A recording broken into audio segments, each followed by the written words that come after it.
Hello folks, welcome back. So this is our second hands-on activity for the semester, and I think the handout's called Spectra of Coordination Compounds. That's the one that I'm showing here was a rough draft, so it's got a bunch of edits on there, but you'll have a much more cleaned up version.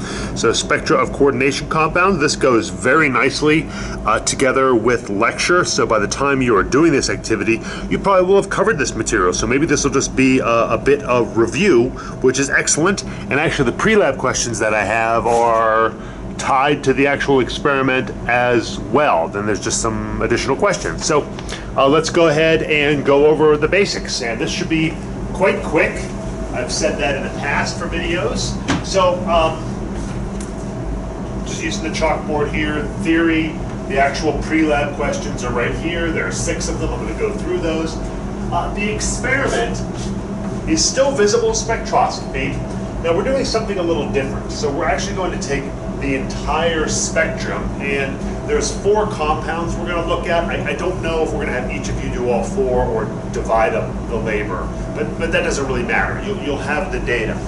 So I have this from the last video, making these all the same day, by the way, you can well tell. So the point of the experiment is to determine something that you did with the data from the Excel activity. That is the wavelength of maximum absorption, and you want to find that very precisely for 4 different colored compounds. So I'm not going to go through the whole procedure, but you prepare your samples the same way.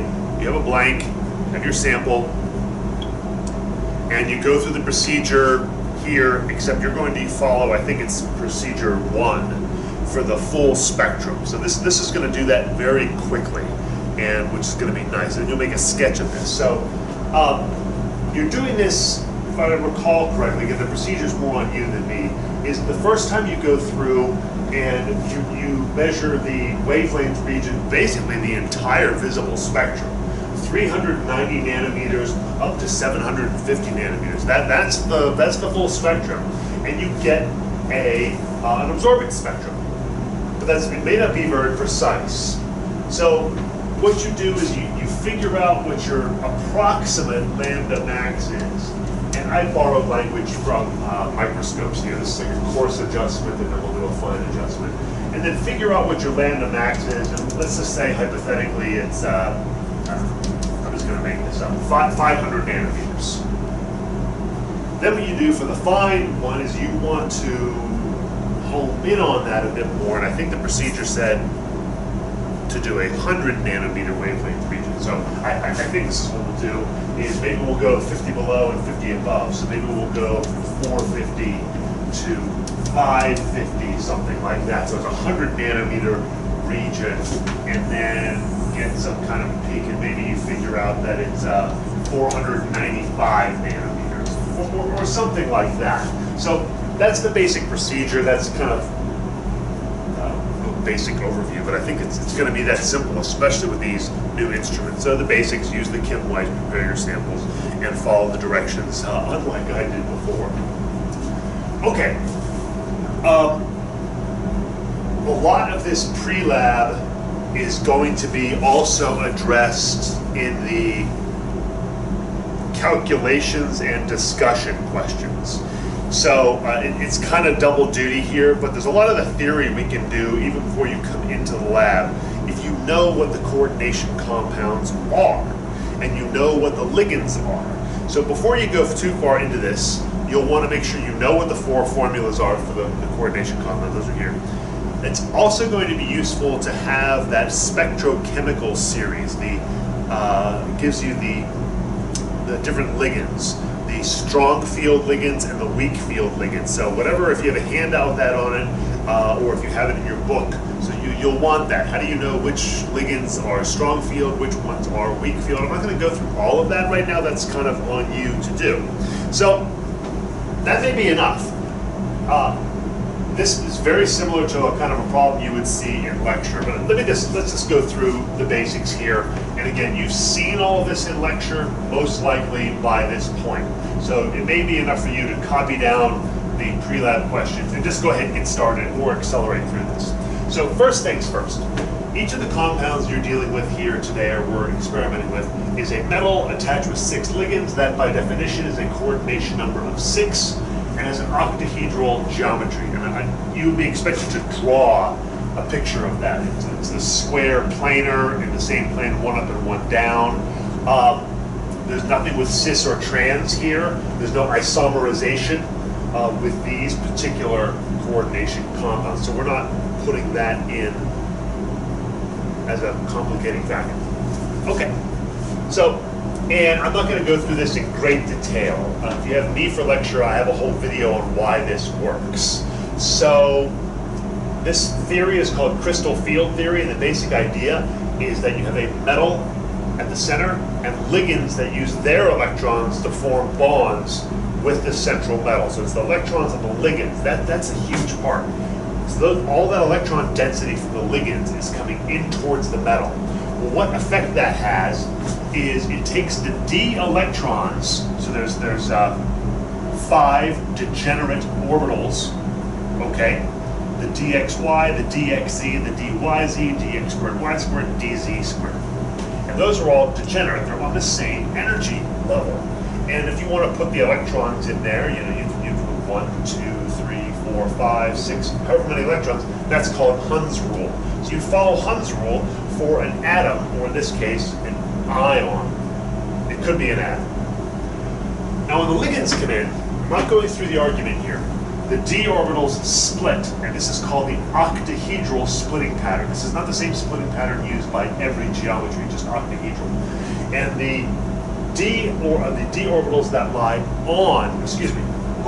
between the axes, the dxy, the dxz, the dyz, are lower in energy, and the dx squared, y squared, the dz squared, the orbitals that are on those axes get pushed to a higher level. Again, that's something you'd be expected to explain on a quiz or a test or a homework. And the energy gap is really the crucial thing. That's called the crystal field stabilization energy, given the symbol delta. It's a difference between the high and the low. Oct is octahedral. So that is the energy gap, if you will, between the low and the high. That's huge. The type of ligand, if it's a strong field ligand, makes a big gap. And that's called, well, okay, then you want to connect all that to high spin and low spin. Again, that's on you to connect all those ideas. And if it's a weak field ligand, then the energy gap is small. So here you go. There are 4 coordination compounds with copper that we're using. Again, there's no isomerization here. It is the same ligand in each compound. So you have water, cyanide, ammonia, and bromine. And stylistically, use some chalk here. Some lecturers will put a ligand always in parentheses, so your lecture professor may put that in parentheses, but it's a monatomic ligand, so that they may not. I kind of bounce back and forth, so. All right, and keep in mind, they all have a different charge, and what we're not showing here are the counter ions. So for instance, this one is a +2 on the whole complex, so we'd have to have something like 2 chlorides out here as a counter ion to make it a neutral compound. No, we don't worry about that here. The copper one has a -4 total charge, so up front we might need something like 4 potassiums or 4 sodiums to balance out the charge. Again, that's not important for this, but just keep that in mind. So, first question, determine the charge of the copper cation. That should be pretty easy. And it's the same charge on all of them, I think. Yeah, I think it is. Then do the electron configuration of that particular copper cation. So 1s2, 2s2. You can do the shorthand version. That's fine. With noble gas in parentheses or brackets. Okay. Now, once you have that, so you know how many d electrons you have. You have a d8 complex, or a d10 complex, or a d whatever complex. So you know how many d electrons you have. So then come back. Those, well, I guess you could put, I should have probably put this here, maybe do the orbital diagram in addition to the electron configuration. So maybe doing the orbital diagram by itself would be a good idea too. Okay. That's called an orbital diagram. More importantly for this lab is then you have those electrons, is put them into the split, the splitting pattern for the d orbitals for octahedral, assuming both high and low spin. So remember, if it's, let's see, if it's a strong field ligand and it's a big gap, you fill the lower energy first before you go to the top. If it's a weak field ligand, I'm kind of giving this away, a weak field ligand and closer together, you put one in each. And I'm going to let you try to figure out high and low spin. Okay. And I also should have put an additional question here. I forgot to do it.